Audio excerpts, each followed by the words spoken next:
All right, so this is our next question from CAT 24, the second slot. And this question reminds me of one question in CAT 23 slot 2. If you observe this, we have already solved this particular question in the CAT 23 playlist. You can check that out. So here we have this question. If m and n are natural numbers such that n is greater than 1 and m raised to n is 2 power 25 and 3 power 40, then m minus n equals. Guys, it's a very super duperly easy question, would involve certain calculations. But if you know the powers of 3 and 2, it is a cakewalk. Okay. So the left hand side is m power n. Notice that m and n are both natural numbers. And the right hand side is 2 power 25 into 3 power 40. We need a natural number raised to a natural number basically. But the right hand side right now, it is not of that format, right? So we deliberately, intentionally make the right hand side with that same format. Okay, the base is different, 2 and 3 in this case, right? So the quickest way of doing this would be to make the powers same. So we start by finding out the highest common factor of 25 and 40, which is nothing but 5. So now the right hand side can be written as 2 raised to 25. I will split as 5 into 5 into 3 power 40. I will split as 3 power 5 into 8.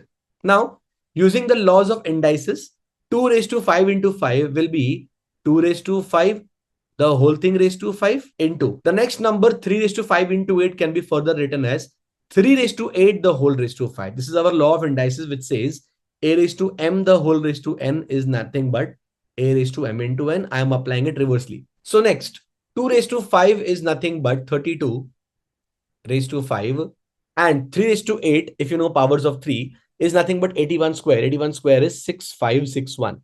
This thing raised to 5. The next step is we have made the powers same. Now we can use the next law of indices. A raised to m into b raised to m will be a into b the whole raised to m. So this 32 raised to 5 into 6561 raised to 5 can be written as 32 into 6561 the whole raised to 5.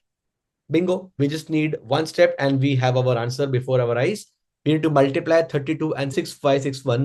You can use the actual on-screen calculator for this. It will be 209,952 raised to 5. And that's exactly what you want as the left-hand side, right? M raised to n, a natural number raised to a natural number. So we need the value of m minus n here in this case. By comparison, very clearly, we can say that m is nothing but 209,952 and n is nothing but 5. So m minus n will be 209,952 minus 5, 209,947. And very clearly, it is our C option. Super easy question. You just need to be good with indices, the powers of prime numbers, to be able to deal with this question. The answer is option C.